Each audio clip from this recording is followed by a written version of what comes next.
सके। तो पेशाब में जो प्रोटीन आने की जो अलामात हैं, उनमें से जो नंबर 1 है वो आपका जो पेशाब है, वो झाग वाला पेशाब जो है वो आना शुरू हो जाता है। मैं अक्सर अपने पेशेंट्स को कहता हूँ कि आजकल जब से कमोड का दौर आया है और तमाम ये चीज़ें, तो हम यूजुअली अपने स्टूल को नहीं देख पाते हैं, हम बच्चों के स्टूल्स को नहीं देख पाते हैं, हम उनके पेशाब का कलर, उसकी स्मेल और उन चीज़ों को नहीं देख पाते हैं। माँओं को अगर पता चल जाए और मोटी-मोटी चीज़ें उस हवाले से, तो वो बहुत सारी चीज़ों से पहले से जो है वो समझ जाएँगी और बवक़्त ज़रूरत उसको डॉक्टर को भी मुनासिब वक़्त पे आप दिखा के उसको प्रॉपर ट्रीटमेंट करवा सकती हैं। तो एक तो जो है वो झागदार पेशाब का आना है, नंबर 1। नंबर 2, भूख में कमी है। नंबर 3, मतली या उल्टी की कैफ़ियत है। पट्ठों में अक्सर दर्द भी होता है। हाथों, पैरों और पेट पर जो है वो हल्की या ज़्यादा सूजन भी आ सकती है।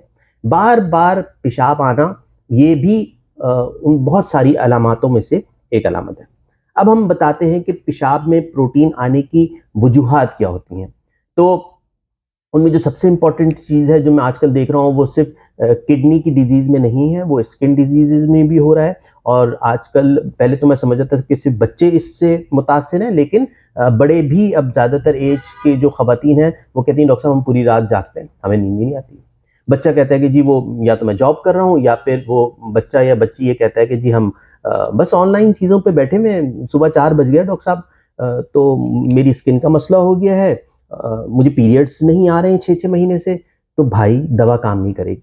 सबसे पहले अपने लाइफ़स्टाइल को बेहतर बनाइए, अपने सोने और जागने के वक़्त को बेहतर कीजिए, अपने वक़्त को रब के वक़्त से मिलाइए, तो चीज़ें बेहतर होंगी, वरना आप दवाइयों पे पैसे ज़ाया करेंगे और कुछ नहीं होना।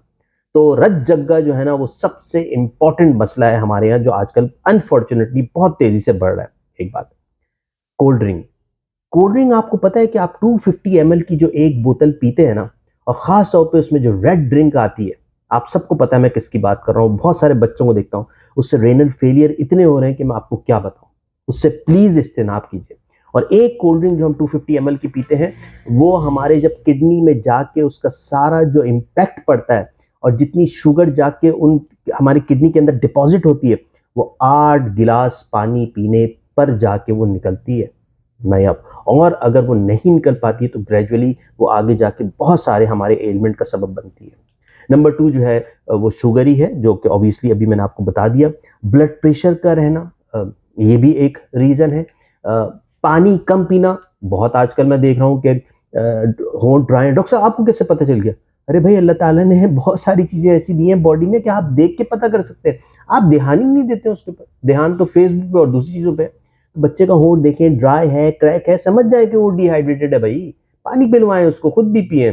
तो ये सबसे बड़ा इश्यू है कि पानी की कमी वजह से भी जो है वो किडनी के इश्यूज़ और ये तमाम बीमारियाँ बहुत तेज़ी से बढ़ रही हैं। गुर्दों का खराब होना या मैल फंक्शनिंग करना, पेशाब में प्रोटीन आना आर्जी भी हो सकता है और मुस्तकिल भी हो सकता है। ये तो आपको डॉक्टर बताएगा जब आप उनके पास जाके अपनी तमाम एलिमेंट्स को आप बताएंगे।